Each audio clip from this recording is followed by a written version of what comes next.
Hey guys, today I asked ChatGPT to write a horror story and this is the results. The guest in room 313. Jackson arrived at the Hollow Pines Inn just past midnight. The rain had turned to sleet, lashing the windows of the old three-story hotel. The clerk, an elderly man with a lazy eye and a voice like creaking wood, handed him a rusty key without asking for ID. Room 313, he mumbled. Last room available. The elevator was out of order. Jackson dragged his suitcase up the narrow staircase, each step groaning under his weight. The hallway was dim, the flickering lights casting long shadows that didn't match his movements.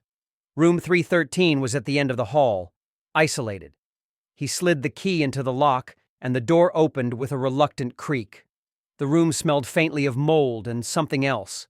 Something metallic, like rust or blood. Inside, the furniture was dated but intact. A bed, a dresser, and a small bathroom. On the desk sat an old rotary phone, the cord coiled tightly like a sleeping snake. He was too tired to care. He collapsed into bed and shut his eyes. At 3:13 a.m., Jackson awoke to the phone ringing. Roaring! Roaring! Roaring! Half asleep, he picked it up. Hello? Silence. Then static. Then a whisper. You shouldn't have come here. The line went dead. He stared at the receiver. Prank call? No one knew he was here. He'd picked this out-of-the-way place to disappear for a while. After the divorce.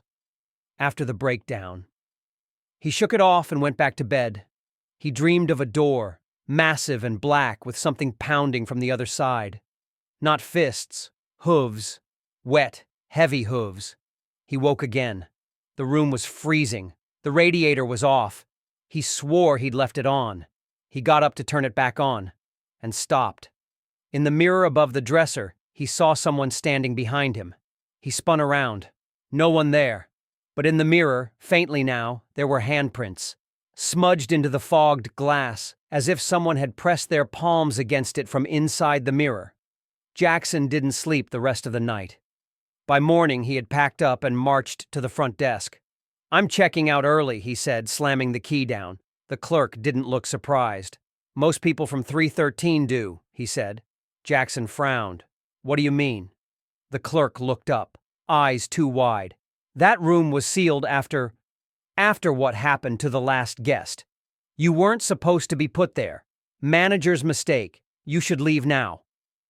Jackson drove for hours, but something felt off. The road signs didn't make sense. No matter which highway he took, every exit seemed to loop him back into Hollow Pines. It was evening when his fuel ran out. With no choice, he walked until he saw the inn again. Only now, it was abandoned. Windows shattered. Ivy swallowing the walls. The sign was broken, one light barely flickering. He stumbled inside. Dust blanketed the lobby like snow. The desk was empty. No clerk. But there was a key sitting alone on the counter. Room 313. He turned to run but found himself on the staircase. Then outside, room 313. The door slowly opened by itself. The room was identical, but worse, darker, colder. The walls seemed to pulse like a beating heart. The phone was already off the hook, swinging slightly, though no one had touched it. Jackson stepped back. The door slammed shut behind him. Locked. He heard breathing. Not his. Then the phone rang again. Ring, ring. He answered. Please, he said. Let me go. A different voice this time, a woman's, but layered, as if two voices spoke at once. He let me die here. Now you'll stay. Like me. Jackson dropped the phone. Suddenly the mirror shattered, and behind the glass was a face. Her face. Skin pale and wet. Eyes like hollow sockets. Mouth open in a scream, but no sound came out. She reached through. The walls began to bleed. A deep, thick red oozing from the corners. The lights died one by one. Jackson pounded on the door. No, no! Let me out! From the mirror she emerged, her arms stretched impossibly far, her body twisted unnaturally. cracking at angles no human body should bend. Jackson backed into the corner. "This isn't real," he whispered. But it was. The next morning, the Hollow Pines Inn was clean, restored, alive again. The clerk sat at the front desk reading a paper.